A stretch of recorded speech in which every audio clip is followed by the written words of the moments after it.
All right, what's up, guys? Good morning and happy November 20th. We got Thanksgiving when? Uh, a week from tomorrow. But all right, folks, good morning. We'll kick it off here with Bitcoin. And right now in the rooms, we are long Bitcoin. So we're trading this through the MBT, the Bitcoin micro futures. I came into today with 4 contracts. I took off one of them this morning at 95K, and I'm going to hold on to the other 3 for a push into 100,000. So taking a little off this morning. But yeah, I mean, really big time breakout, big time move off the weekly squeeze. Look how good the indicator catches it too. All right, the squeeze starts all the way back here, end of June, early July. Okay, so all throughout July, August, September, October, November, you've got this giant weekly squeeze. They don't do anything with it until we get the white arrow, which means at that point everything is coming together. You have a good structure, you've got a good trend, and you finally got some good momentum. That all kicks off a nice push, and bigger picture versus short term here with Bitcoin. Bigger picture, I think the breakout of a range that big should put Bitcoin in a good spot to trend higher. All right. Now, the definition of trending higher means, we'll push, we'll make a higher high. Then eventually, you got to get some kind of kickback. Right? It could be a pullback to a 21 EMA. Right? They'll flush it. You'll make a higher low. They'll push it. You make a higher high, and they keep that pattern going for as long as they want to. I think a good chance, bigger picture, you could get some of that action. Given the breakout here. Shorter term, you're a little bit overbought. Trades around the weekly 3 ATR. If you look at the daily chart, same thing. You're right near that extension. Could be a spot for a pullback, or it could be a spot for, maybe they do want to take it another $4,000 or $5,000, smooch the 100K, and then maybe from there you get the bigger pullback. I like it all the way down to 80,000-ish. My preference, of course, is from here. They do kick it off into 100K, but a pullback into a 21 EMA, I think makes for a good buying opportunity if you get one. So we are long Bitcoin, and then from here we're going to move on to NVIDIA, the big man on campus. I think NVIDIA could be really, really big. Not just for NVIDIA itself, but looking into December, January, February, March. I think it could be a big deal for Broadcom, TSM. Let me go grab. Let me see, and I'll show you why I think that. But if we go to etfdb.com, we pull up the SMH.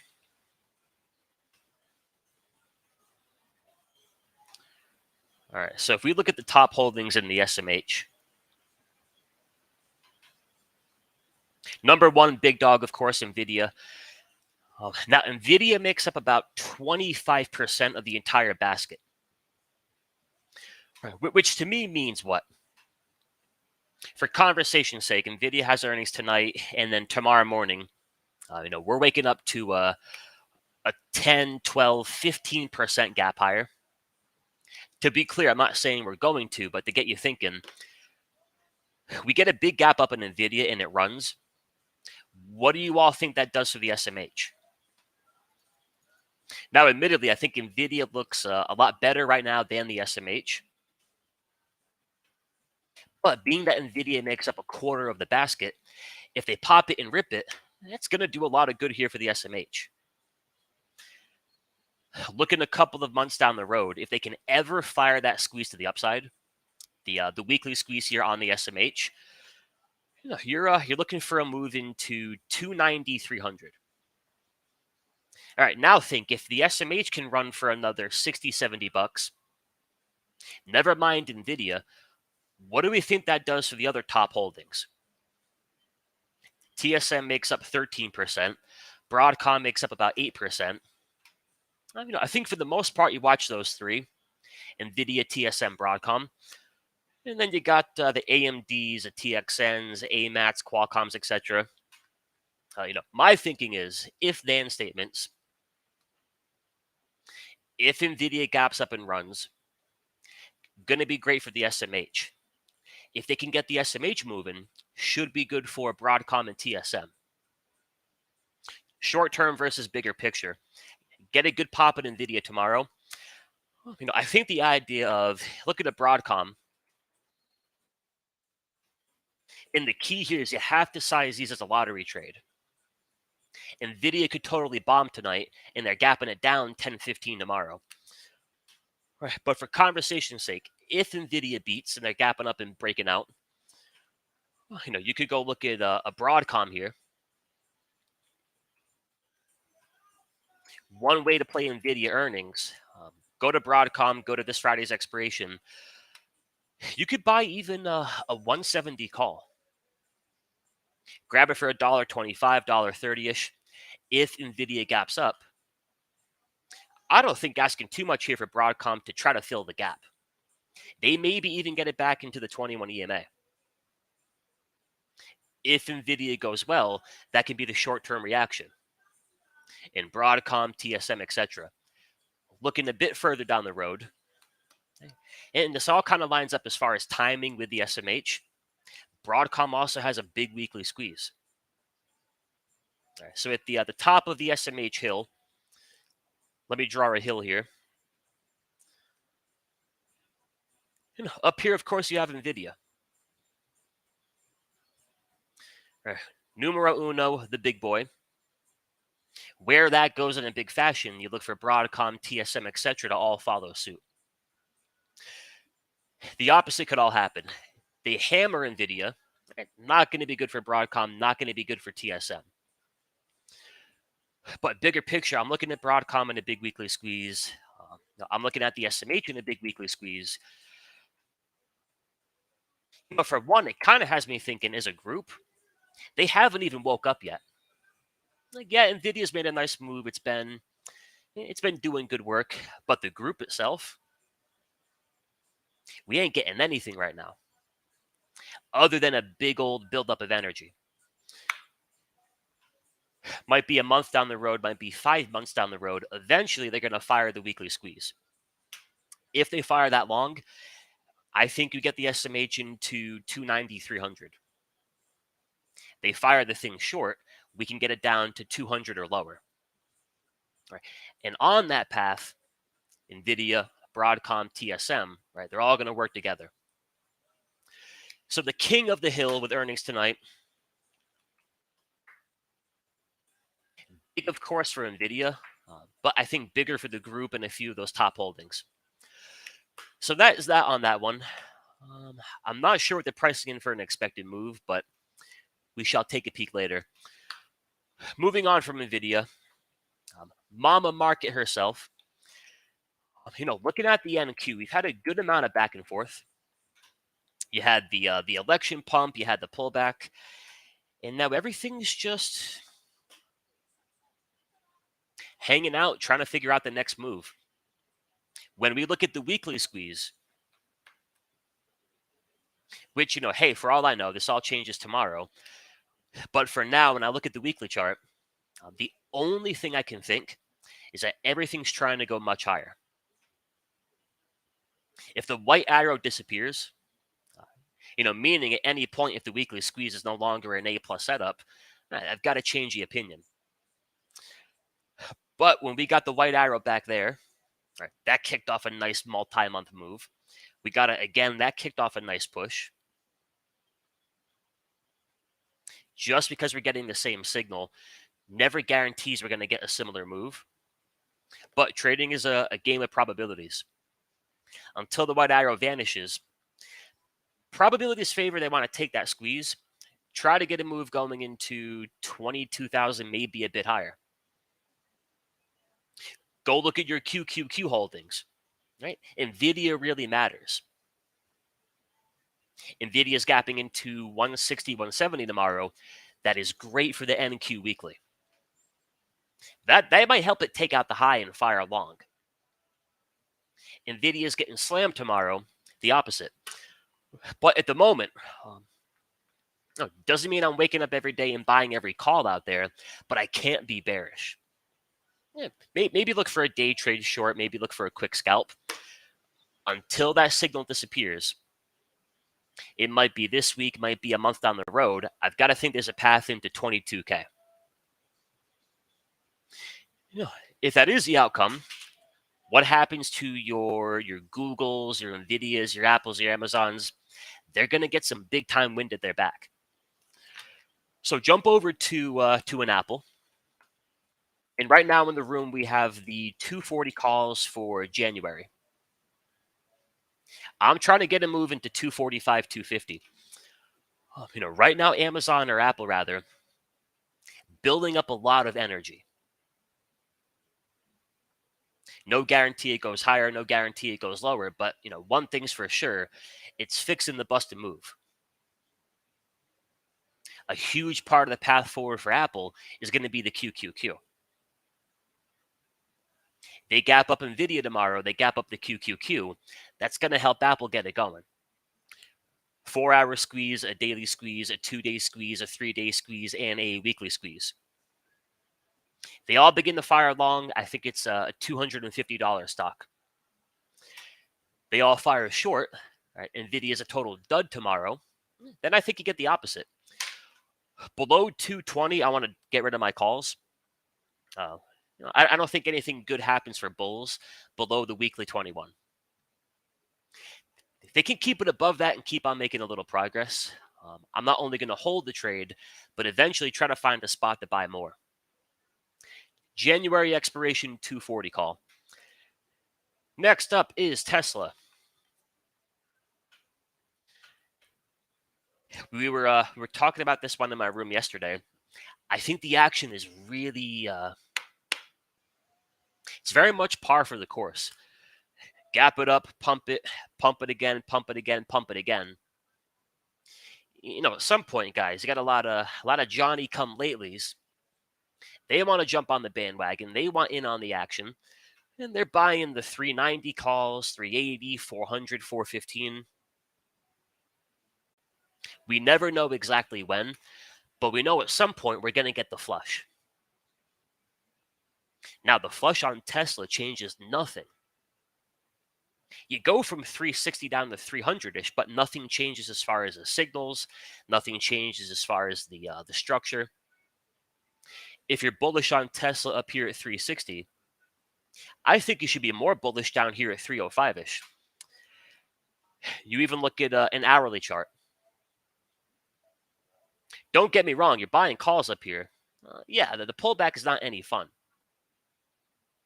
But a big part of the game is just picking your spots wisely. You're buying those calls up there. You got to know one morning you might wake up. It might pull back a little bit. It might do the unthinkable and take a little bit of a chill pill. But they don't break structure. They're not getting sell signals. Now you are back above the 21. Perfect score and a buy signal. Through 350, I think they keep on pushing. So what I would like to try to find today, and I got to ask myself, we all got to ask ourselves, how much exposure do we want on the table before NVIDIA? If I put 1% of my account into a Tesla trade, and then tomorrow NVIDIA takes down the entire market, it's not my preferred outcome, but I'm not going to be out of business. If I put half of my account into Tesla calls, and then it all goes bad tomorrow, it's going to be pretty damn painful. So be mindful of your exposure. But I would look for things like this. Go look at an hourly chart. You're above the buy zone. Then they work on a brand new 5-minute, 15-minute, 30-minute squeeze. 350 could be a tricky level. But I would like a lower time frame squeeze to anchor to, then try to call for any push through that. Next up is the one they call the Zon. The big bad Amazon. I'm not going to lie. A couple of days ago, I felt like I might have missed the entire bus here, and I definitely did miss the initial part of that move. A lot like the chart of Bitcoin, it's a very long weekly squeeze. I think a weekly squeeze might last for the compression phase, the build up, the energy phase, maybe 5 6 weeks. Amazon takes you for a 23-week ride. June, July, August, September, October, into November, doing nothing other than building up the energy. That being said, I would like to think, when you finally break out, when that squeeze finally fires, 23 weeks later, that should kick off a nice move. Now, maybe that's all she wrote. All right, they pop it up, they pump it, and then you're back down to 200, and that's pretty much the end of the show. That might be the case. That'd be very lame in terms of what I think you could get from that big of a weekly squeeze. I think 220, 225. Even that is not asking too much. The key level here, of course, is $200 on the dot. If you're bullish on Amazon, I think the last thing you want to see is a couple of weekly closes back in that box. At that point, I think it's giving back a little bit too much of that progress. I don't mind to pull back to 200. Right. Big breakout level, push it, come back and back test it. I don't mind a little chop around the 200 strike. We don't want it closing on Friday below that level. Right. This week, next week, the following week. If they can hold the line,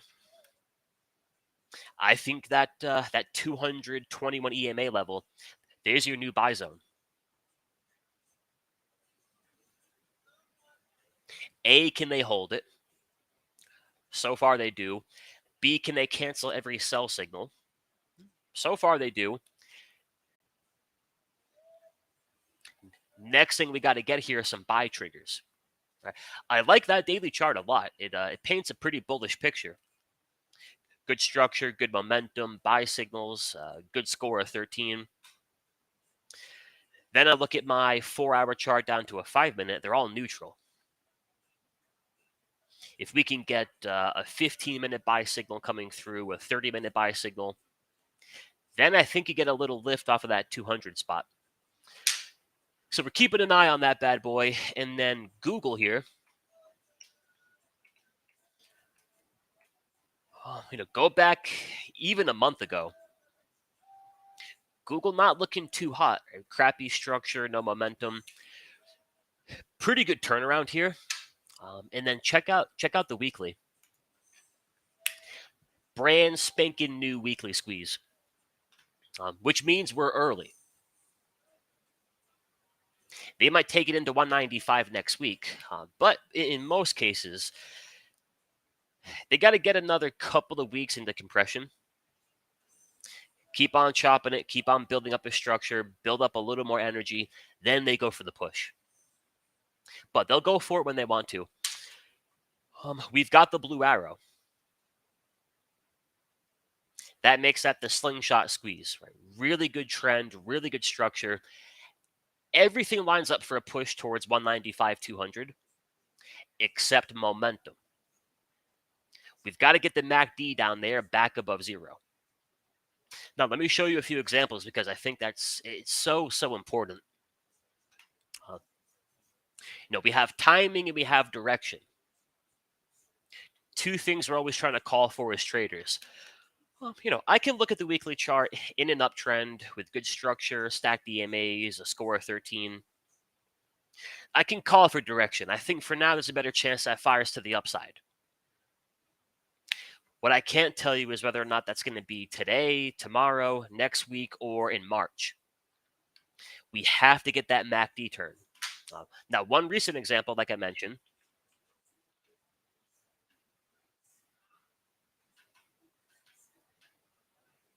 whatever indicators you use, right, you want something for structure, something for trend, and then something for momentum.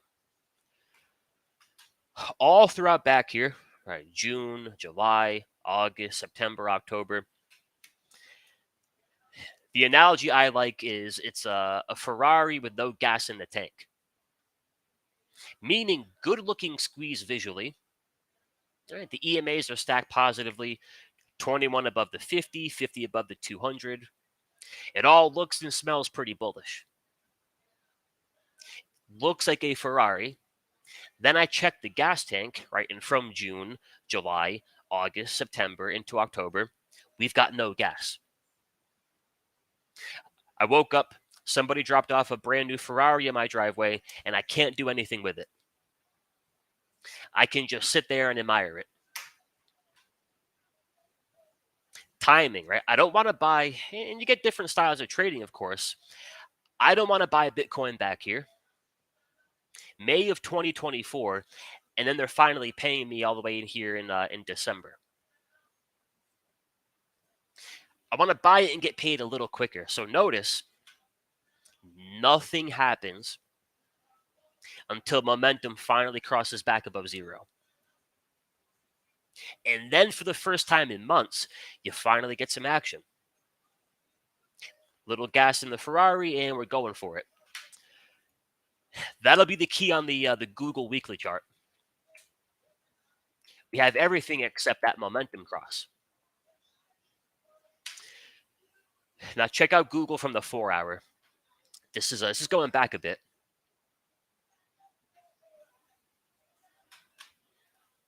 Notice, all right, early June, mid-June, end of June, early July, we're in a good-looking 4-hour squeeze.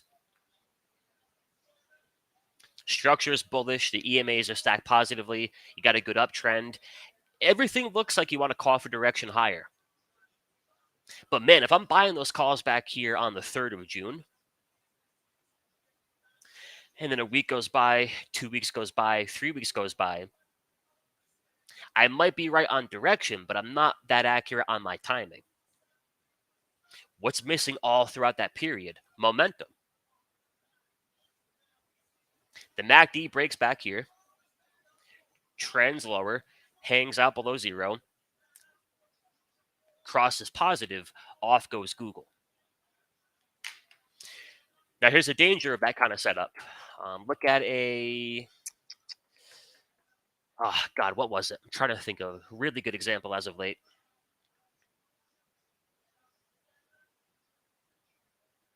Maybe it'll come to mind, but you all know where I'm coming from.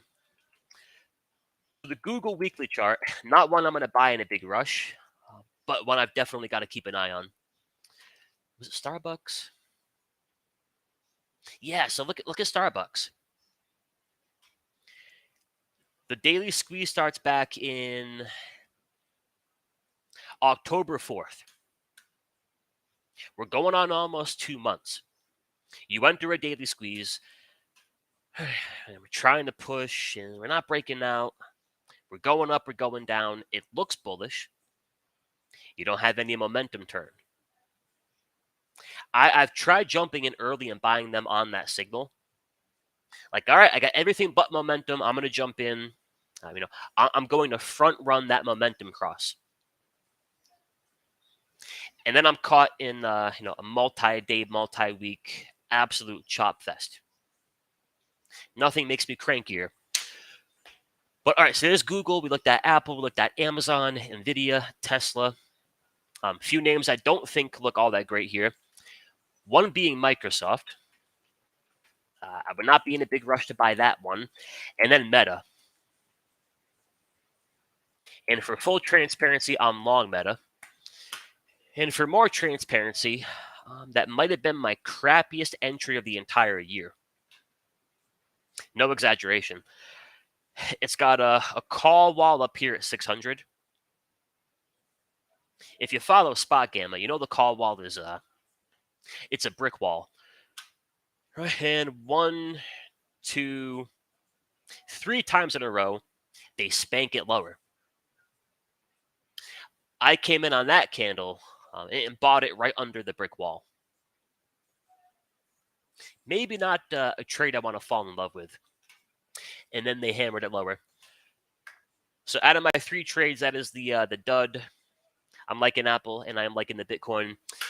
And that is the bulk of what I got for you, folks. One more that I'd like here would be net, N-E-T.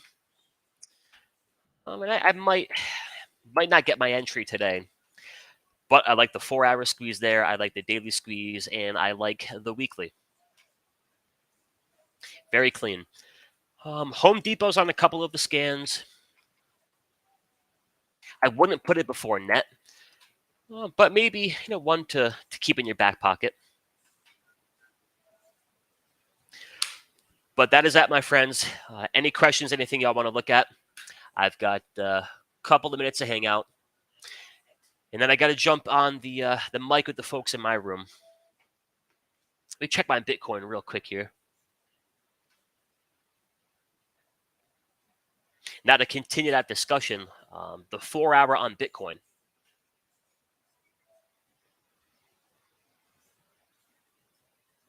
And here's how I know this little pop from 88,000 to 95,000. That's nothing. I look at that as noise. Reason being, have they fired the squeeze yet? No. Have they even crossed momentum? Well, they haven't done that either. We're not even knocking on the door of getting the full potential from that 4-hour squeeze. If they can hook momentum, then I think you get your push into 97 or 100. Right. But again, it's been a lot of chop here, and I think that's a big part of it. All right, Patrick's got IWM, and Nick has got some Mobileye. Yeah, Patrick, the small caps here, they're interesting. I must admit. Now, this might be more of a me thing. I've always found it a little tricky to trade. But again, that could be me. I like the weekly. Can't say anything bad about the weekly. Squeeze, buy signal, perfect score, and a target of 250-ish. That weekly squeeze, it sets the stage for a move into 250. In the short term, the question would be, do we have any alignment? Meaning, does everything inside that weekly squeeze confirm that kind of thinking? Daily chart with a 12, back above your 21.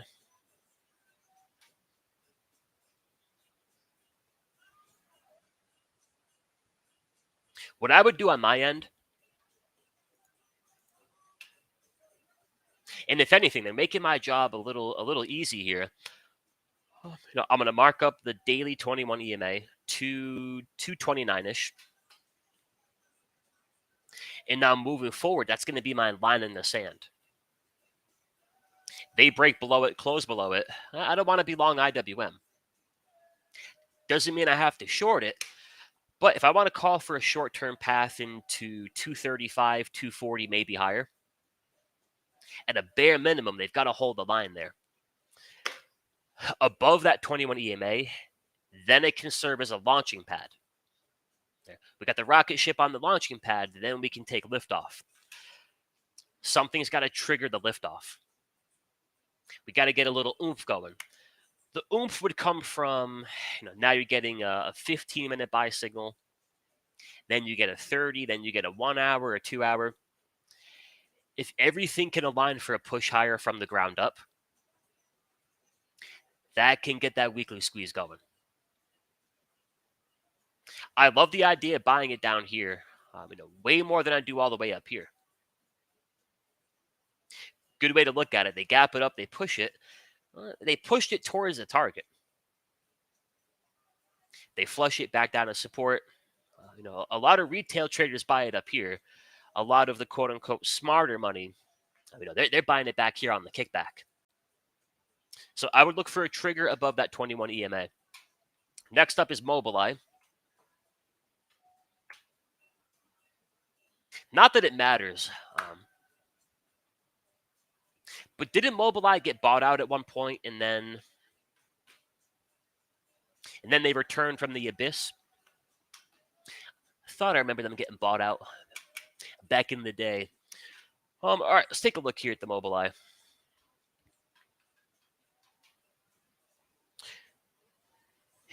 At first glance, one thing that is definitely lacking: short-term trend. Compare that to a Netflix. Well, short-term trend for Netflix is very bullish. Right? We rally, we pull back a bit, we rally we rally a bit more, we chop. The overall path of least resistance is definitely to the upside, where for Mobileye, you take the 40,000 foot view. Yeah, the trend's been a little bit more bearish as of late. To me, that makes this more of a bottoming formation versus an object in motion staying in motion. Right now, MSTR, that's an object in motion staying in motion. In other words, we're trying to get Mobileye up off the floor. So a couple of keys there. They have to hold it above the daily 21. Nothing good happens for bulls below that level. And then the clarity for me would come from my lower time frames. The way my indicators work, it's going to be a very, very long time until my Mobileye daily chart looks bullish. Bullish to me means we're above the 21, we're above the 50, we're above the 200. Well, that's up here at 23. I need stacked EMAs. It's going to take a while. That doesn't mean there can't be a few spots to play it from 16 all the way into 20 and change. I'd have to find them across my lower time frames, though. We got a 4-hour squeeze and a fresh buy signal. I could work with that. I like the 30 even more. So there's my clarity. 30-minute squeeze at the buy zone, buy signal, and the perfect score. I'd make that my entire focus. I can look for that on a 4-hour time frame, a 2-hour, a 30-minute, a 5-minute. But there's my clarity and there's my edge. I can't get too much of that from a weekly chart or a daily chart here, but I can get it on these lower time frames. What I want to do now is ideally I trade that 30-minute squeeze near a bigger, more meaningful level. Could be a daily 50, could be a daily 21 EMA. I'd watch the 30-minute squeeze here at the open. Looks like it got a 15-minute as well. All right, y'all, a couple more minutes here, and then I got to jump into the next spot. Hey, good morning, Grace. Good morning, Chris. Yeah, Grace, both you and my wife. Yeah, it's like I got to start hedging myself. I got to buy Amazon shares and just hold them because it seems like every hour there's another truck pulling in. My wife is doing her part, guys. She's making her contribution. If you're long Amazon, you can write her a letter and thank her. Yeah, Grace. So a quick basic definition of a call wall. And let me grab spot gamma for you. If you YouTube search spot gamma simpler trading, Henry and John have done a couple of good videos and webinars of these guys. Let me go grab it. Spot the gamma. All right.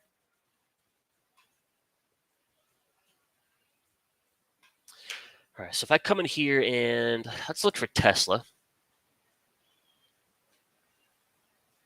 Y'all might have heard of that one. All right. Test. Come on, computer.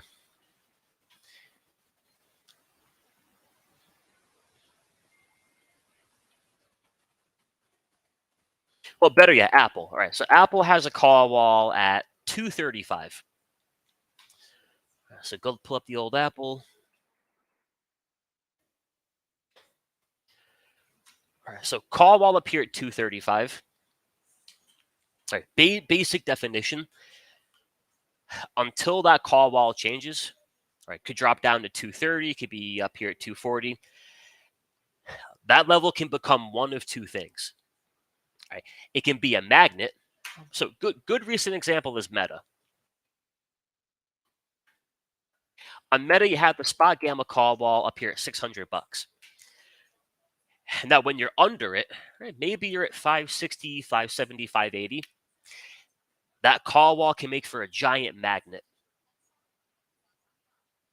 meaning they want to pull price right into it. You had that back here, right into 600. They did it again, and they did it again last week. It can be a magnet, pulls price directly into it, but then when you get there, it can also be a giant brick wall. Now, to me, where is that helpful? Avoiding trades like the trade I took last week. Well, if we got a call wall at 600, and we have now failed 3 times in a row at 600, maybe I don't got to be the guy to buy it again right at 600. Let them break it out, make them prove it. It keeps on drawing price up into it. They can't quite turn the corner, though. Right? Magnet and a brick wall. Apple has a put wall down, I believe, at 220. The put walls act just the same. Apple gaps down, it's getting ugly. Broken structure, a bunch of sell signals. Like a magnet, they pull it right down into 220. But then, like a brick wall, they can't quite get through it. And what you'll find is when they finally break through these call and put walls, that can usually open the door for a nice move. Netflix is maybe the best example from this year that I've watched. For quite a while, you had a call wall at 700. Sorry. And they try once, twice, 3, 4, 5, 6, 10, 15 times. They can't get through the call wall. They finally do. It opens up almost a $200 path higher. But until they broke it, anybody buying it at 695, 700, they keep on getting hammered. If anything, when I'm back on the mic for this on Monday, Grace, if you can come back next Monday, we'll talk more about these levels here, and I'll show you a few of them on the things that I watch. But if anything between now and then, go on YouTube, do a search for Spot Gamma Simpler Trading. We got a couple of good free webinars there. But all right, folks, I've got to run to my room. One more piece of housekeeping for you. We are doing the Black Friday sale, so head to the website, and then should be right here.